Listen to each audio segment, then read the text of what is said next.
Hello, everybody. Wait a minute. What is that? Oh, I don't like maybe that? Vic is needs that a golf head cover? Oh, is that a new driver? Oh, no. I was gonna ship this over to Vic. Wait a minute. Is your mic off? Vic. Is it? Oh, is it off? Or is it mine? Is it me? Mine. Can't hear anything. Mine's fine. God, I can hear all of you. You're just all fine. good. Good Audio is Lord, good. I may have Emerson. my. Well, now my joke's out the window. Here we go. I'm done. Nope. Don't know what's happening. You've lost Reid. You've ruined the show, is what you've done. I guess, Geoff, you and I have to because Emerson can't hear us. All right, I got it now. I got it. Sorry. My joke's done. You ruined everything, Emerson. Damn it. Did you get a new driver? No. Carry on. Gosh. All right. Anywho.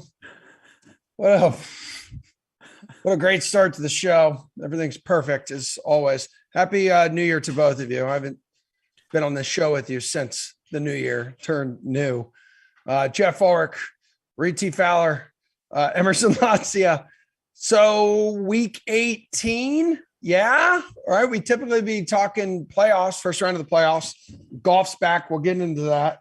What? Chill out. Both of you, chill out. All right. Thank you. Let's start with this weekend. We typically go to Thursday Night Football, but that's done. So we got two games this weekend on Saturday. Uh-huh. We talked a little bit about these games earlier today on the sweat. My thing is this, dudes. Let's think a little more about it. And I'm like, all right, this is kind of tough. Like the final week slate is always tough, really, no matter what year it is, because you've got some teams that have locked in playoff positions. They're going to be super careful and cautious with their starters. And then you got all these teams playing matchups within their own divisions. So that's a whole nother layer of familiarity and unpredictability. So really, Geoff, and starting on Saturday here, like how tough is it to pick these games and to bet these games? And what do people need to keep in mind and look for? So I think there's a real dichotomy between these two games because I don't think you're going to have to look for much with the Chiefs Broncos. I think the Chiefs are going full throttle. Andy Reid has always been that guy. You know, Andy Reid's a guy who plays like Patrick Mahomes, like 3/4 in the preseason. Sometimes he's not resting anybody. At least I don't think he's going to. If we get some news, sure, obviously react to it. But and the thing with the Chiefs is, like, I know Tennessee's playing Houston this week, and I know they're big favorites. But we've also seen Tennessee, lose to Houston already. So I don't know how Kansas City can go and be like, oh well, Tennessee's just going to take care of business. A road game versus Houston. Like you just said, it's a divisional matchup. It could still be the upset spot this week. So Kansas City, to me, has to go on Saturday. I mean, they're a day in front of everybody. That one's easy. I think they're actually a good target just to cover the spread too. This team's been playing really well. I get that they kind of lost out last week, but it was a close game. They had won 7 in a row before. Maybe it was 8. I can't even remember. But anyways, it's the Dallas Cowboys Eagles game that there could be some opportunity here. The Eagles at home +7, I get that the Cowboys are the better team, and I get that the Eagles don't really have anything to play for, but what do the Cowboys really have to play for next week? I mean, I think both teams could be resting. And I think at +7, you may even get a situation where maybe we get like late news that like the Cowboys are resting some players or only going to play Dak a couple series. And then the Eagles all of a sudden like go back to like +4 or 3. So that's the game that has a lot of interest, and you could potentially profit from a betting standpoint. What about you, Reid? What do you think here? Because we were talking this morning. I don't think you guys were on that segment. No, but I forget who it was. I think it may have been like Matt or Pierce, or maybe I think it was Jules actually, who said Cowboys Eagles, especially that total 42.5. That seems crazy low for this rivalry in this game. Yeah, I think there's some insurance that, like Geoff was saying, if the starters don't play, then 42.5 is, Is it Cooper Rush? I mean, like I think he played okay in his one game without Dak, right? I think it was just one game. But that's where I think that's baked in, right? Just in case those guys don't go. Remember also too, the Eagles had like 12 guys on Monday go on the COVID list. Now they could be available for Saturday within the new rules and available next week as well. So it was smart. I think Ross Tucker was talking about that it was smart that they did it early on in the week. But I would agree with Geoff, right? That's the one game, even though neither really have anything to play for, right? Philly is in because they got the tiebreaker with the Saints. Dallas is in. They're not really going to better their position on the NFC side. Kansas City has to win, right? They have to win if they want to try and get back that 1 seed. I think if my math's correct. Yeah. They obviously have to win, right? And Tennessee has to lose. Yep. So that Tennessee losing, I don't know if that's going to be the case. Or maybe actually Tennessee does have the tiebreaker over Kansas City. At any rate, they do. Yeah, Tennessee does. That's what I'm saying. Like Kansas City has to win. Tennessee has to lose in order for. Yeah. So that's the one game that you want to go to, right? Is that Dallas Philly from a betting standpoint? I think from a 2-game slate, it's going to be difficult. Denver gets some guys back off the COVID list, mainly Jerry Jeudy, Tim Patrick. But if it's Drew Lock, like I don't want anything to do with it. I do not want anything to do with this Denver offense. Vic Fangio does not, it just does not have control over this team right now. And Denver's got some parts. We know this. They're extremely talented on offense and they're good on defense. If they get a quarterback next year, right, which we can talk about, I'm sure in the offseason. Yeah. That's a team that you want to maybe buy some stock in for next year. But yeah, Dallas and Philly is the only one I'm going to. And I like Jeff's point. Philly at +7 now seems like there's value if you get guys back later in the week. I feel like the past 2 years we've been talking about Denver just needs to get that quarterback. Denver can go get that quarterback. And there's like Aaron Rodgers is rumored and some of the other guys. I don't know if Russell Wilson listed it as one of his. I can't even remember, but it seems to be the story every year this time. Russell Wilson comes out with a new list like every month. So, who knows? He's probably on there at some point for Russ.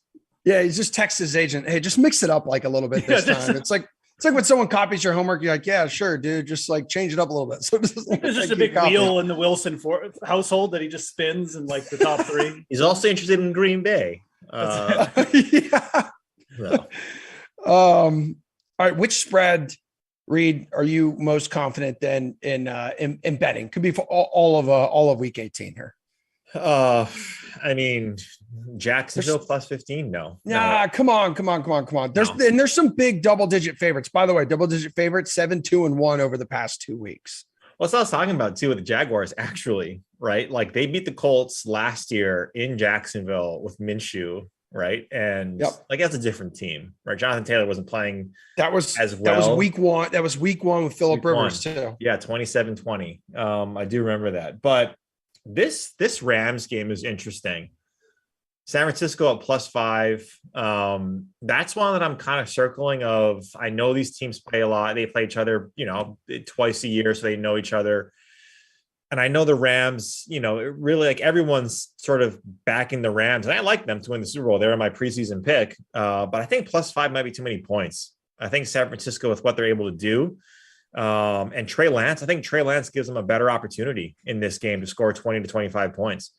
I think Pierce was mentioning that on the sweat, and I agree. I think Trey Lance is much more dynamic if they use both of these quarterbacks. I don't know if I like that as much, but I think that one is the most intriguing from a spread standpoint at +5. I just see that there's value on San Francisco right now, especially where the Rams are. I don't really think the Rams can better their position either in the playoff race. I think they're kind of solidifying that 4 or 5 spot.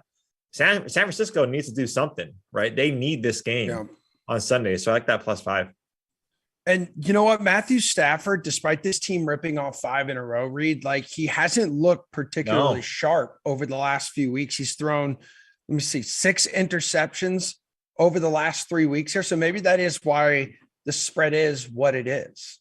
Yeah. And this is coming down. I think it opened at 5.5 or somewhere around there.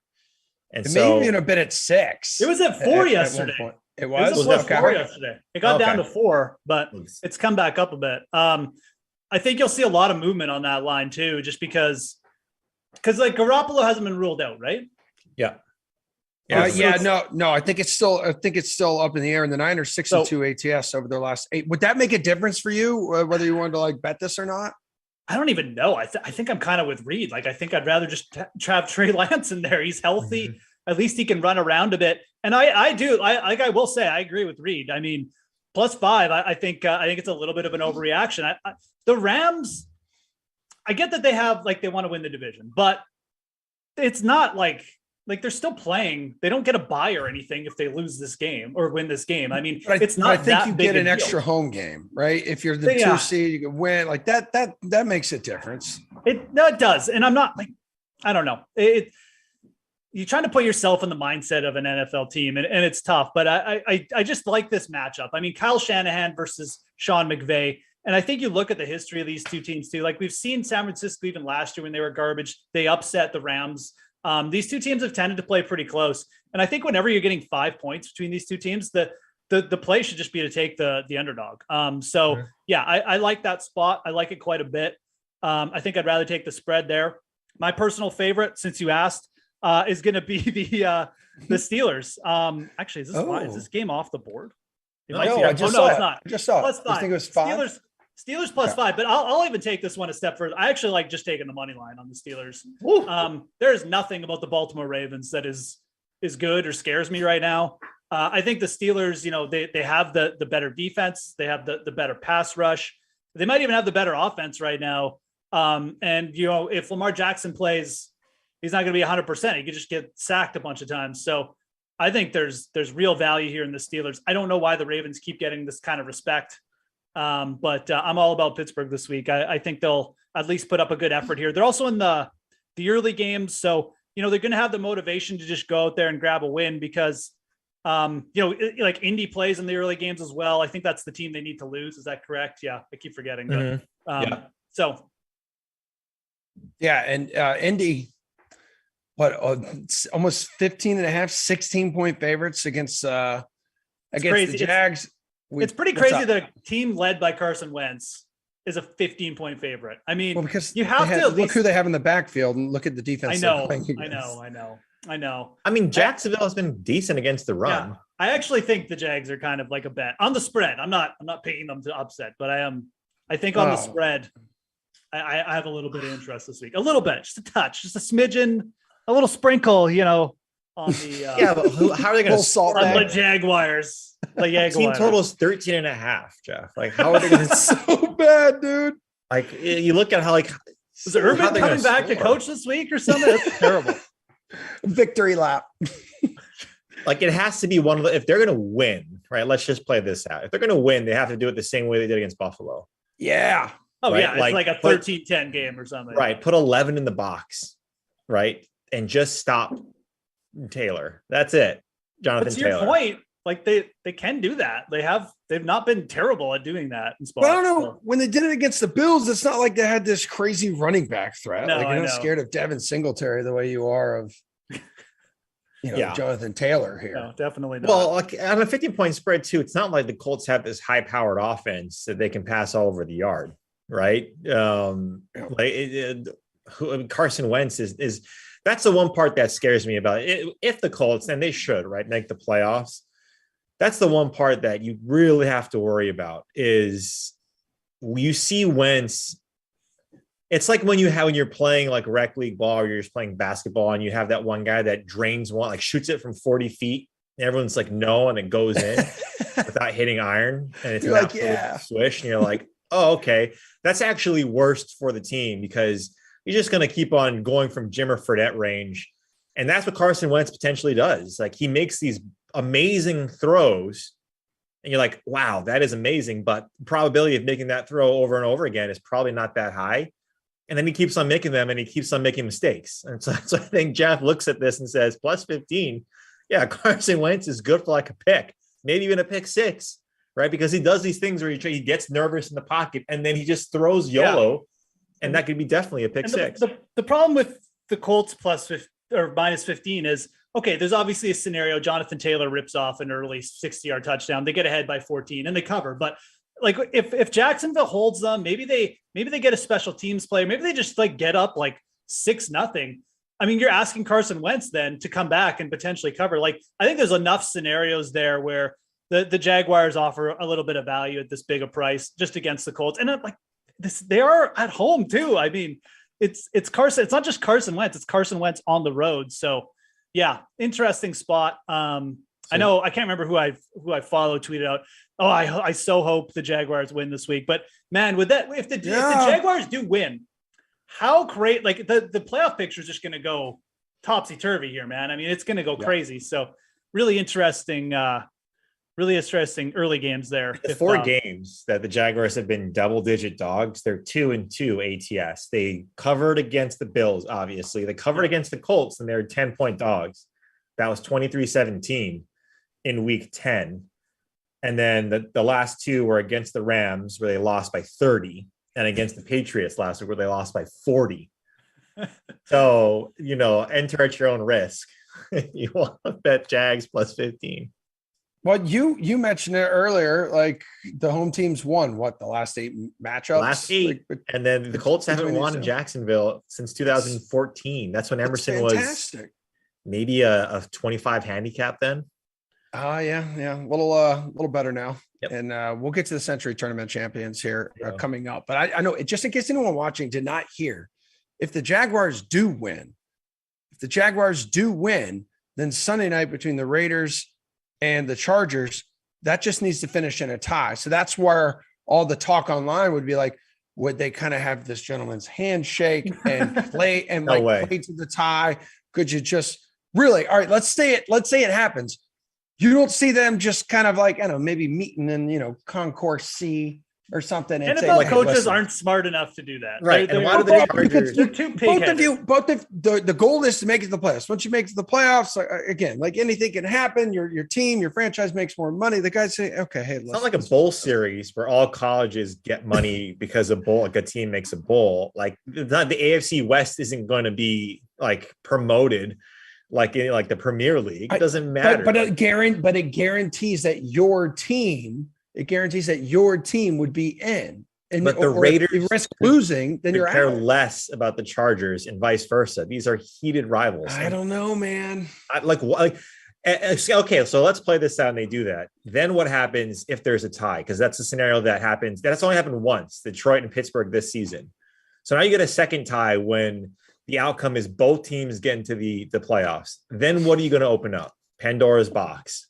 Right? Like you're going to get sanctions potentially for, ruining the integrity of the league. There is absolutely no, and to Geoff's point, which is the primary point, these teams aren't smart enough or good enough to just end in a tie. They're not the team that would do the Brian Westbrook and just sit on the 1 yard line. Yeah. They would score to ensure that one team wins. I mean, if you got to OT, you could see a scenario where teams, they play really conservative, and go for the tie, but because they don't want to lose. Like maybe there's 4 minutes left on the clock.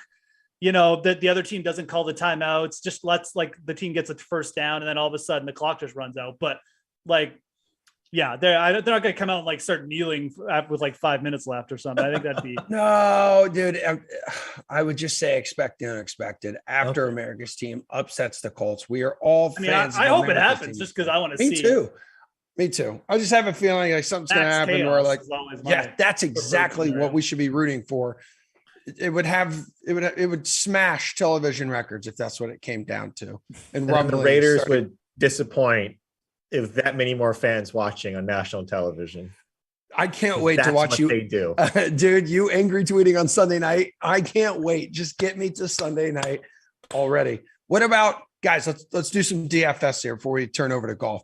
In terms of DFS, Reid, is it best to target players and teams with something on the line, something to play for here? Like, how do you approach stacking your DFS lineups this weekend? Yeah, of course. I mean, if you see any cues, by someone's name, and I know Joe, he's not playing, right? Yeah. So I think he's out. Yeah, and then Mixon's also going to be out. So if there's a cue by their name and they're in the playoffs, there's a good chance they're not playing, right? So you don't want to take a chance if you build your lineups early. You don't want to take a chance on that happening. Having said that, though, there's going to be value. So I would actually argue the best thing to do is to wait, right? To wait until Friday's injury report, so you have everything at your disposal, COVID cases, so on and so forth. And like, if you want to go after these lower priced QBs, or we talked about some value plays on this week's slate, you can definitely do so. But yeah, I mean, it would not be smart to like mass multi-enter, preloaded on Wednesday, when most of these guys are probably, going to sit if they're already in the playoffs. And most of the guys that we want to play, right, are on good teams. They're already in the playoffs. So I would argue that you would try and look, you don't want to just stack all the teams that have something to play for. Jonathan Taylor, right, could be like a great play. Cooper Kupp is already, the Rams are already in, but he needs to break a record, right? Jonathan Taylor wants to do as best as he can. I don't think he's going to break the rushing yards record, but like Cooper Kupp's down there, like Tom Brady, right? We talked about it this morning. There's incentives for these guys to break records or hit incentives in their contract. So there's also guys that you want to target in that sense. Yeah, Geoff, what do you think here? Because also like over on the DK Sportsbook, the Cooper Kupp, I forgot about the DK promotions. That he's so close to smashing the receptions record. Also the receiving yards record. You can get some plus money on both of those. TJ Watt minus 130. Yes. He can record more than 1.5 sacks, smash the sack record, So like Cooper Kupp, the guy comes up every week for us because like, oh my God, he's so much money. But holy hell, he's averaging, I don't have it in front of me, but he's averaging, it's got to be close to 30 points a game. Yeah. Yeah. I mean, he is. Price there. I think it's right under that.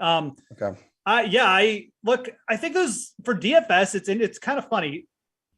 The spots that you need to avoid this week are pretty easy to identify. Like there's not a ton of games where it's like, well, we're guessing here.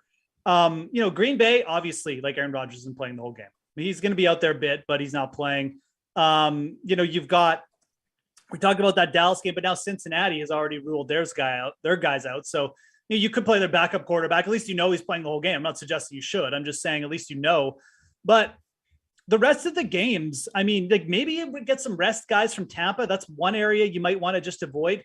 But for the most part, most of these games are going to be just kind of full throttle. Like LA, the Rams and San Francisco, it should be full throttle. I think Cooper Kupp is an absolute must play this week. I think Sean McVay is the type of coach. He knows that he loves Cooper Kupp, man. Like he absolutely loves this guy. He drafted him. He's been on the team for a bit. He knows the records. He's talked about him glowingly all season long. I think Cooper Kupp is going to get fed this week because Sean McVay wants him to get the record. And I think there's a bit of personal pride for Sean McVay in it as well.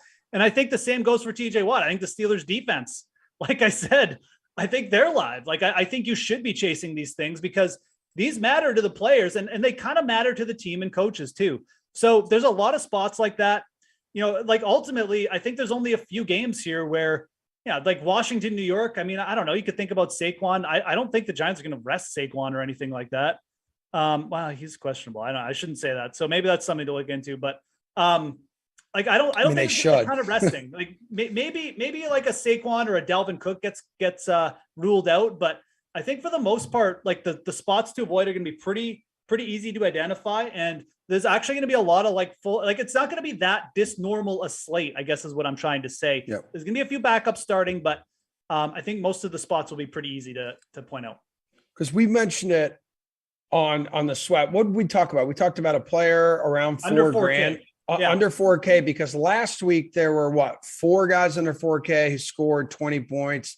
Braxton Berrios, I think, hit the 25-point mark. It's because he's a Peloton guy. But you, like Geoff, you mentioned one of Aaron Rodgers' receivers, but he's not going to play this week. No, like he's like that's the thing, and or it could be like a quarter, I guess. I don't know. I don't know if that's what's official. That. Oh yeah, if it's official, no.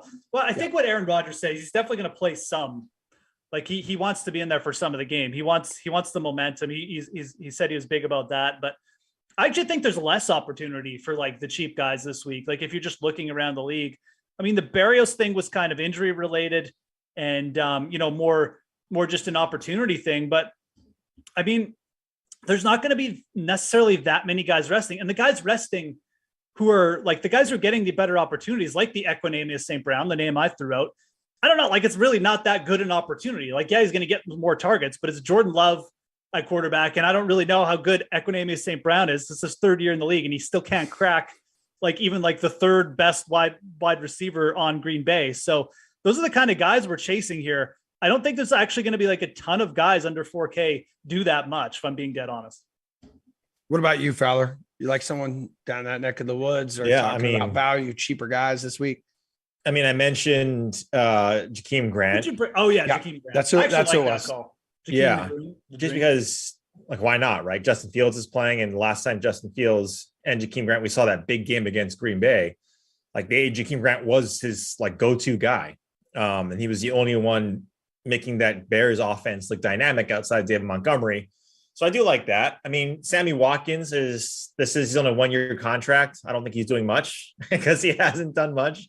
It's not week one. That's why he's a week one wonder. Week 18. So who knows? This is a contract year for Sammy. He's only on a 1-year contract. But yeah, like all of these guys down here, right? Cam Sims is someone that gets a lot of snaps in Washington. But yeah, I think Jakeem Grant, you got to shoot for those high upside guys that can get it done multiple ways. That's what Braxton Berrios is doing, right? He gets those bubble screens.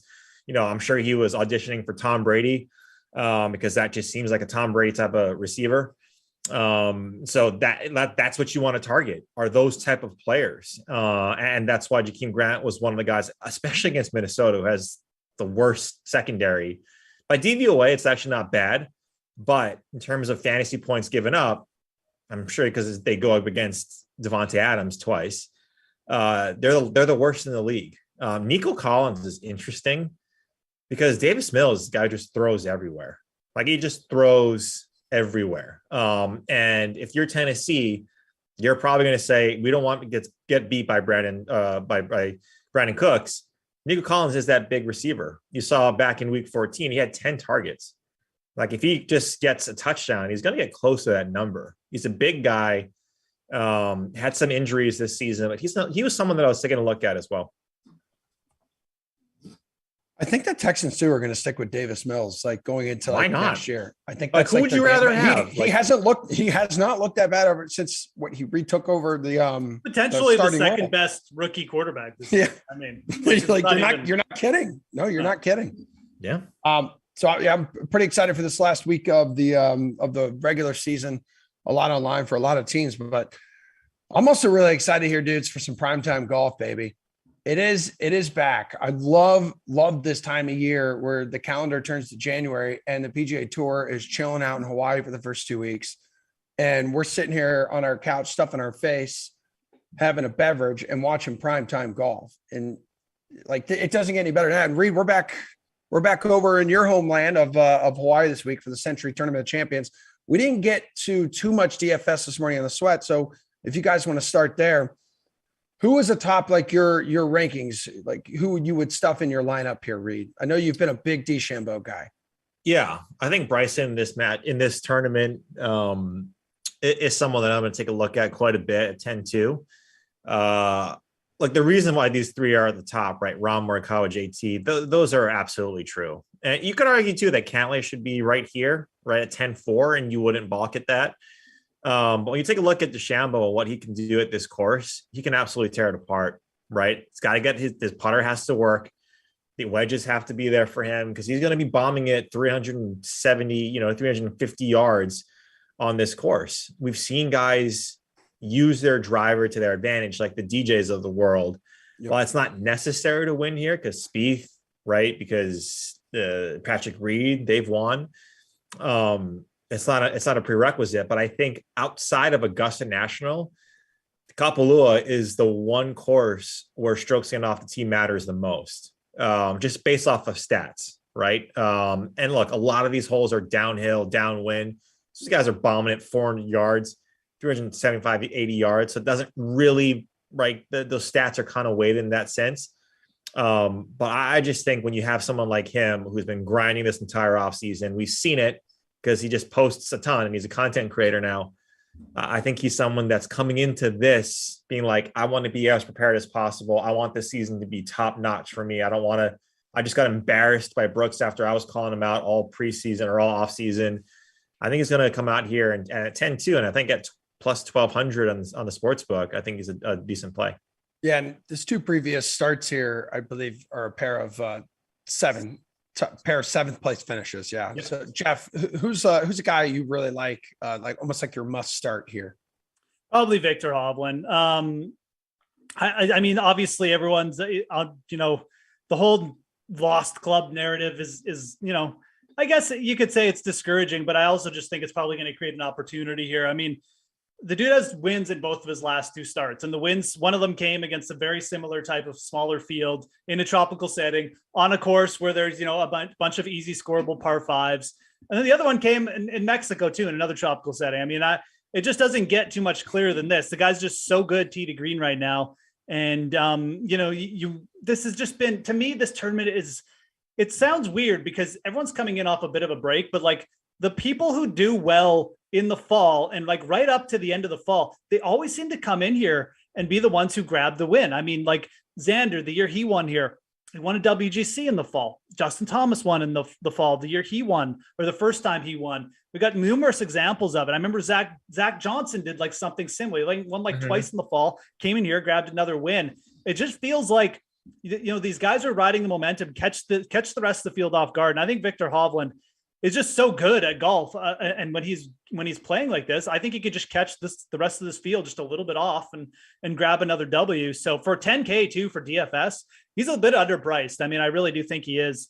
I know the players above him are good, but I feel like with him and Bryson right now, like they should at least be at the very least the same price, or maybe even flip flop. Dude, he was remarkably consistent. He missed only 1 cut at the Players Championship, then he withdrew once at the PGA. Was the PGA one the one where he had sand in his eye? No, I think it was the U.S. Open. Oh, really? Oh, okay. I think it was the U.S. So I can't remember actually. It made you might be right. I'm probably right. It was right. the U.S. Open. I think it was the U.S. Open. Okay, so I'm probably right. Anywho, he missed just 1 cut. I'm just gonna look it up. So which I didn't miss the cut the only time I played there. Yeah, Fowler. That's right, buddy. What about under some of the higher price guys?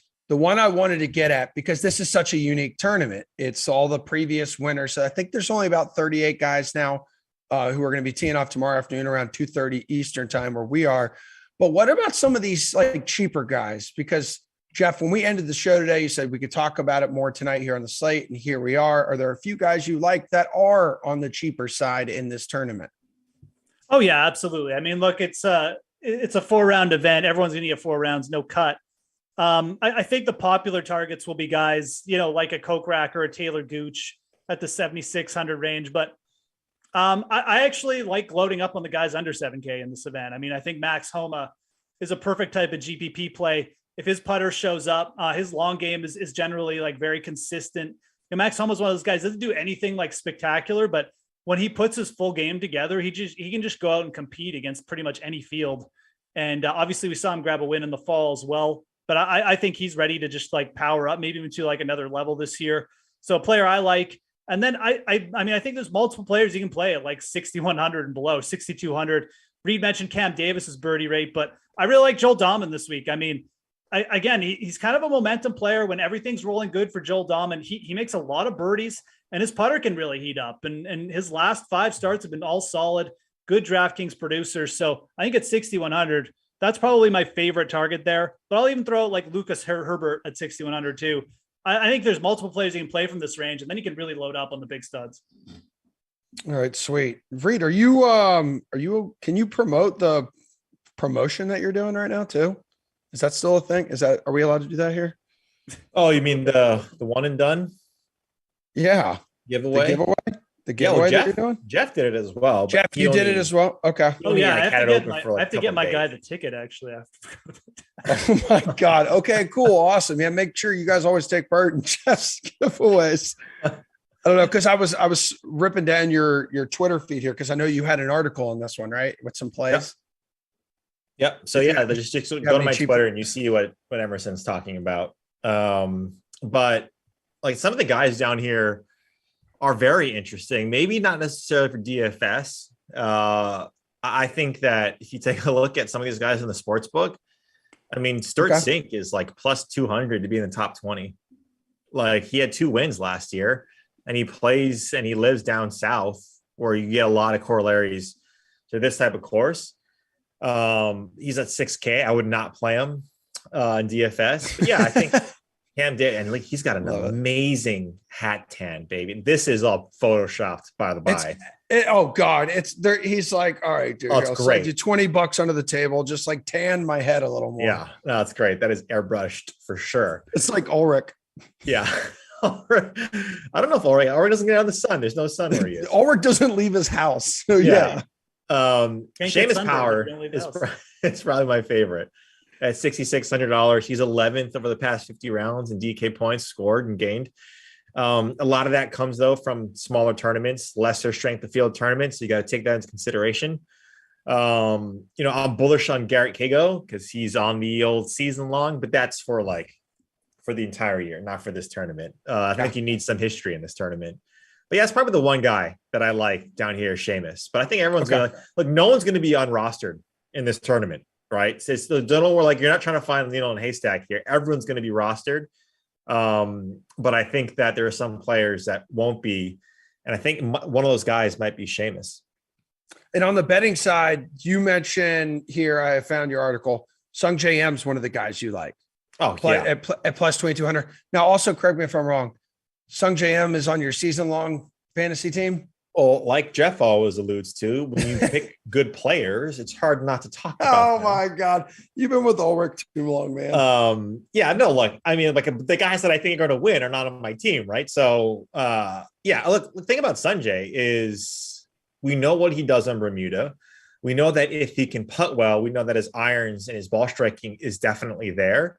This is not a course where you necessarily need strokes in off the tee. Does it help? Absolutely. But it doesn't hinder you if you don't have it like it does at a major, for instance, where you can't win, right? If they go the route.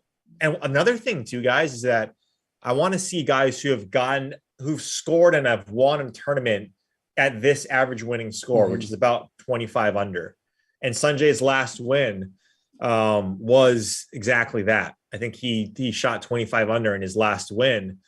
And that's what you want to see, the guys that can get to that level, right, of just birdie rate. And Sanjay is that guy. So I like him a lot at plus 2,200.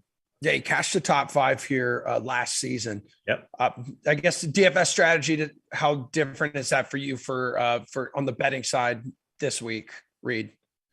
Not much. I mean, look, you're not going to. Again, 38 guys to choose from. So right, exactly. You want to leave a lot of money on the table, right? To differentiate. If you're trying to take down a GPP, the 500K contest, then you might want to leave. You might just go after, fade all of these top guys, kind of go the Harris English route, where you think someone of that nature is going to win this golf tournament. And then not play any of these 10K guys. Well, I don't suggest that. That's probably how you have to think from a DFS standpoint, or kind of go down that rabbit hole of what different type of lineup construction or game theory can you present. Maybe you go all Australians, Mark Leishman, Cam Smith, Lucas Herbert, Cam Davis, because Australians play well here. Jeff Ogilvie and Stuart Appleby are multiple time winners at this course. So that's kind of stuff that you need to look at. Okay, over on the sports book, Geoff, as we have looks like 3 to 4 minutes left in the show. Who's your best bet? Who's the guy you're most confident putting a few bucks on? So I wish the odds were a little bit better. And I can't remember. I don't know what he was on DraftKings to open, but I still really like Cam Smith. Reid kind of helped make my case. This has been a pretty good spot for Aussies. And I just feel like, again, Cam Smith, your choices for betting a smaller field like this is either really concentrated on one guy, kind of, sub 2,000, like an elite player, maybe a Cantlay, maybe a Hovland. And I like some of these guys. I would prefer Hovland if I was going to go on strategy. But the other one is just sprinkle a couple on the guys 2,000 and above. And for one of them, my favorite is definitely Cam Smith.